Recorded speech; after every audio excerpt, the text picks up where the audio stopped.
13 అక్క. నిర్గమ 13:13.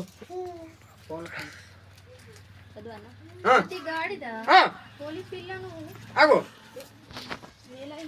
వెల ఇచ్చి విడిపించిన దానిని గొర్రె పిల్లని ప్రతిష్ఠింపవాలని. చూసావా, గాడిదకు బదులుగా దేన్ని ప్రతిష్ఠించాలక్క? గొర్రె పిల్లని ప్రతిష్ఠించాలా? అట్లు దానిని విడిపించిన ఎడల దాని మెడని విరగదీసి.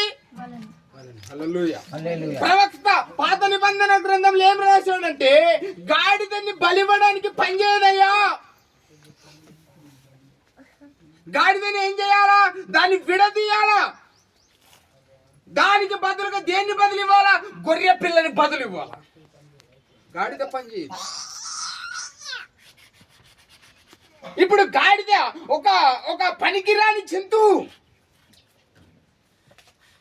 కట్టేసి ఉందాడు. హల్లెలూయా. గాడిదని చూసి అంటున్నాడు, గాడిద పనికిరాదు, గాడిదని విడదీయాలి, గాడిద బలివ్వకూడదు. గాడిదకు బదులుగా దేవుని గొర్రె పిల్లని బలివ్వాలి. నిన్ను బలిస్తే పరిశుద్ధాత్మ లేదు, నా రక్తంలో పరిశుద్ధాత్మ లేదు. గొర్రె పిల్ల యేసు ప్రభు రక్తంలోనే పరిశుద్ధాత్మ ఉన్నది. హల్లెలూయా. అందుకే పాత నిబంధన గ్రంథం అంత శ్రేష్టంగా చెప్పేసి, గాడిద రక్తంలో పరిశుద్ధత లేదు, గాడిదను బలివ్వరాదు. దేని బదులు ఇవ్వాలా? గొర్రె పిల్లని బదులు ఇవ్వాలి. ఇప్పుడు గాడిద మనము, గొర్రె పిల్ల యేసుక్రీస్తు. లెవెలింగ్ అయిందా? గాడిద మనము, గొర్రె పిల్ల యేసుక్రీస్తు. ఓకే, ఈ ఇద్దరు మనుషులతో అంటున్నాడు, ఎలారా మీరు వెళ్ళండి, అక్కడ ఒక గాడిద కట్టేసింది. ఎక్కడ కట్టేసింది? ఒక యజమాను ఇంటి దగ్గర కట్టేసింది గాడిద. ఈరోజు మనం కట్టేసి ఉన్నాం ఒక పాపంలో, అర్థమైందా?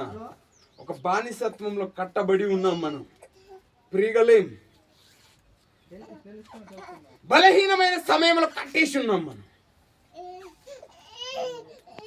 ఎంత భయంకరమైన స్థితిలో కట్టేసి ఉన్నామో, ఎవరే పాపంలో కట్టేసి ఉన్నారో, ఎవరే దోషంలో కట్టేసి ఉన్నారో, ఎవరే బలహీనతలలో కట్టేసి ఉన్నారో, చాలా భయంకరమైన స్థితిలో మనం ఏమై ఉన్నామంటే కట్టేసి ఉన్నాం. హల్లెలూయా. అందుకే యేసుక్రీస్తు ప్రవచనాన్ని నెరవేరుస్తున్నాడు ఒకటి, రెండోది మనకు రక్షణ సిద్ధపరుస్తున్నాడు. ఈరోజు 2 పనులు జరుగుతున్నాయి ఈరోజు. ఒకటి ప్రవచనము నెరవేర్పు జరుగుతా ఉన్నది, ఒకటి మనల్ని రిలీజ్ చేస్తా ఉన్నాడు. ఇద్దరు మనుషులు పొండి, అయ్యో ఆయన పోయిన తర్వాత ఏమన్నా అంటే ఏమంటున్నాడు చూడు, ఒకసారి చదవక 3:4.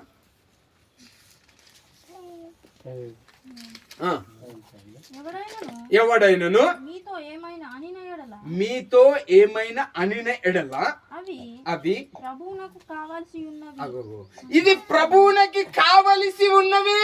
ఎవడైనా గాడిదని పోయి ఇడుస్తావు కదా, ఎవడైనా ఏమన్నా అంటే నువ్వు ఒకటే చెప్పాలి. ఏం చెప్పాలా? ఇది ప్రభువుకు అవసరం ఉన్నది. ఈరోజు నువ్వు నేను ఎవరికి అవసరం ఉన్నావు? ప్రభువుకే అవసరం ఉన్నావు. ఆయన మనల్ని నిర్మాణించాడు కాబట్టి, సృష్టించాడు కాబట్టి, ఆయన మనల్ని విడదీయడానికి భూమి మీదకి వచ్చాడు, విడిపించడానికి, విడుదల చేయడానికి. కానీ మనమేమున్నా పాపములో బానిసలైపోయాం. చూడండి ఒకసారి యోహాను సువార్త. సరే అంటున్నా, నేను మళ్ళీ చేస్తా.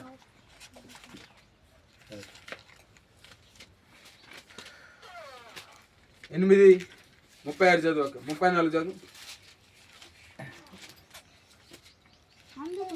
అందుకు యేసు పాపము చేయు ప్రతివాడు పాపమునకి దాసుడని. హల్లెలూయా. అమ్మా, ఈరోజు మనం ఏమేం పాపాలు చేస్తున్నామో దానికి మనం ఎవరమి? దాసు. పాపమే యజమాని, మనం ఎవరిమి? పాపము చేయు ప్రతివాడు పాపానికి దాసుడే. గాడిద పాపం వల్ల చిక్కబడి కట్టేయబడ్డది. అక్కడ విడిపించేవాడు లేడు, దాన్ని రిలీజ్ చేసేవాడు లేడు, దాని రక్షణ లేదు. పాపం చేస్తున్న ప్రతి మనిషి పాపానికి దాసుడైపోయాడు. పాపములోనే ఆయన జీవితాన్ని మొత్తము వినికించుకుంటున్నాడు. చాలా మంది ఇదే బ్యాలెన్స్, ఇదే జరుగుతాం. ఎక్కడ చూసి కానీ యేసు ప్రభు ఎందుకు వచ్చాడు? ఆయన రావడానికి ముఖ్య ఉద్దేశం ఏంటి? లాలి కొమ్మలు పట్టడము, పాటలు పాడటము, తింపడము ఆడేయడము, తిరిగి దాని భావం ఏంటి? యేసుక్రీస్తు పాపము చేసిన వాడు, పాపానికి దాసుడు, కట్టేయబడ్డాడు. బాగా బాధల్లో, శ్రమల్లో, దుఃఖంలో, ఇరుకులో, బాధల్లో, శ్రమల్లో, విపరీతమైన ఆలోచనలో, ఎటు మెస్సలేని స్థితిలో ఆ మానవుడు ఉన్నాడు.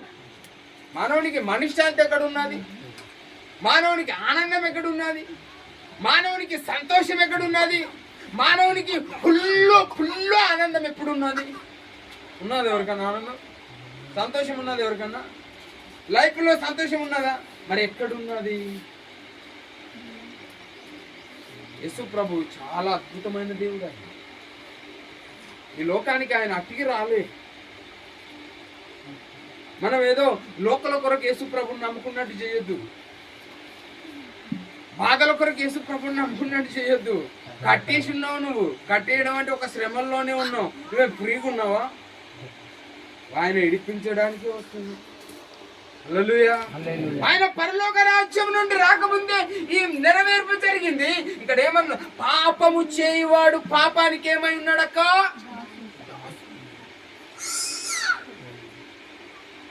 చెప్పు, నువ్వు దేనికి దాసురాలు? దేనికి దాసుడవు నీవు? నేను ఒకప్పుడు మస్తు కళ్ళు తాగేవాడిని. తెల్లారు లేస్తే కళ్ళే తాగాల అంటే నేను ఇప్పుడు దానికి ఏమైపోయాను? నా అమ్మ చెప్పిన అయినా పోదు, నా అక్క చెప్పిన అయినా పోదు, నా చెల్లి చెప్పిన అయినా పోదు, నా తండ్రి చెప్పిన అయినా పోదు, నా సంఘం చెప్పిన అయినా పోదు, నాకు సేవకులు చెప్పిన నేను వినకపోదు, నాకు అది ఎవ్వరు చెప్పినా నేను వినకపోదు. కట్టేయబడ్డా. ఊర్లు చెప్పేవాళ్ళు, మా పెదనాళ్ళు, చిన్నాళ్ళు, మా నాన్నమ్మలు, పెద్దమ్మలు, తాతయ్యలు, ముత్తాతలు, అయ్యా నీ కాలు మొక్కుతావు, నీ బాంచని, దండం అన్నా కూడా నేను వినేవాడిని కాదు. నేను ఏమిటి అయిపోయాను? దాసుని అయిపోయాను.